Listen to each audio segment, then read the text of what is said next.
but it shows up as everything. It's a mystery. That was a wonderful description. Thank you.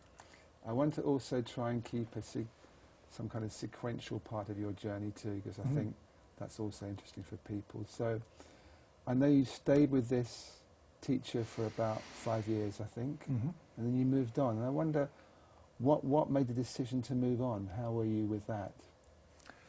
I think what, it came a time in my life to raise a family, to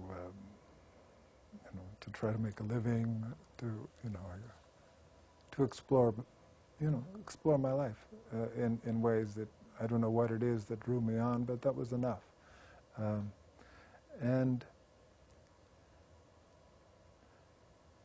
Well, the theme in my life, as you know, and not only a theme, what occurs as one more and more confidently opens, and here I was 35, 40 by that time.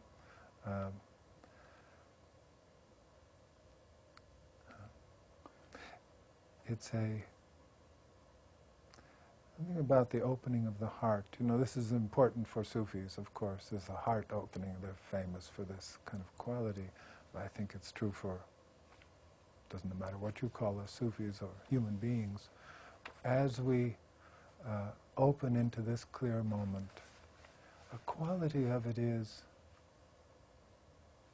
you could say, gratitude, or love, or identity. Let's say identity. Not identity as I am this man or this person or these ideas, but identity as we all share this identity of clear openness. And that itself is, I experience as love, this word, this heavily, that's a little word that takes a lot of burden too to carry. But it's simply, Buddhists call it compassion. Perhaps you could say it's simply the sense of wanting to be somehow of service,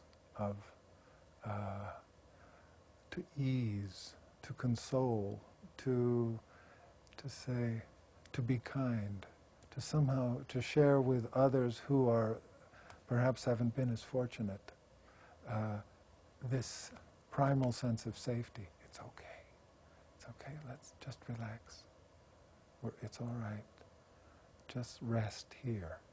And here allows us all the beauty and the rapture and the intensity, and it allows us to, it opens us into life itself. So that's a long-winded way of saying that the next part of my life, which hasn't thankfully stopped, has been very much engaged in reaching across, let's say, this sense of what divides us as human beings, one from another. I'm just gonna go back a little bit, because I'm interested that when you came out of this intense period when you were studying and you were in the community, and then you went into the world and you got married and you had children, how was that transition? Because here you were rooted in a deep spiritual practice, and then you were going presumably more out in the world, the challenge of expressing your inner in your outer actions. So what I would call integration, if you like, of a realization or realizations. How was that for you, that process? Uneven, sometimes easy, just without any thought. Other times confusing. I mean, it certainly could be the going out into the world in the sense of being responsible and having to make money, and the anxieties that accompany our daily life in this society.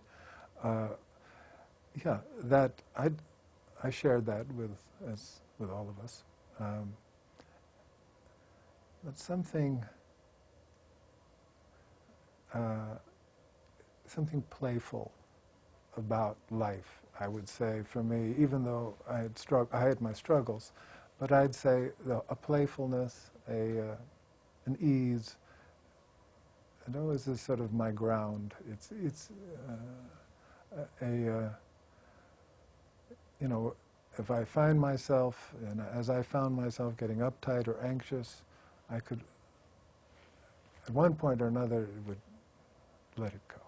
So there was awareness of that was happening, and then yeah, that's half of it, isn't it? If you're aware of what's happening, then you can start to allow something else to happen. Exactly. I mean, we are graced with this. Look, this is. I come back to what we were speaking about a little earlier, how this magical moment, which we can't even find, it's already vanished. And so everything that I might struggle with or feel conflict with, it's already gone. It's already released. When it isn't to the extent that I hang on to it and repeat it in my mind and worry about it and chew on it, of course, then I can keep it going, keep my agony alive. But as we recognize that, in a way, it's all swept clear. This moment is always pure. We're always given infinite chances. It's what Sufis call the all-merciful, the breath of the all-merciful now. Always given to us, no matter how much of a sinner and how much confusion you've created and how much you've disappointed people or are disappointed by people. Go on. We're given fresh again this grace of the moment. And then the grace of the moment gave you in 1999 the kind of the movement of selling your house. And with your family, started to travel. I think you travelled almost non-stop for 6 years. Yeah. Our kids had left the house, so we were free. So as you say, we sold the house. My wife and I took off on a 6-year pilgrimage. We're teachers, and we've been very much involved over the years in environmental education, and I cared deeply about that throughout my whole life. I mean, in our generation, you and I have seen, and many of us have seen, a real, a kind of a decline of natural systems, and the beauty of the world, has become, let's say, compromised with the growth of populations, of cities, of the style of life has become kind of hard-edged, and more of a degradation of the environment. So that was another theme through my life, my care for that. And so there's been years of training. I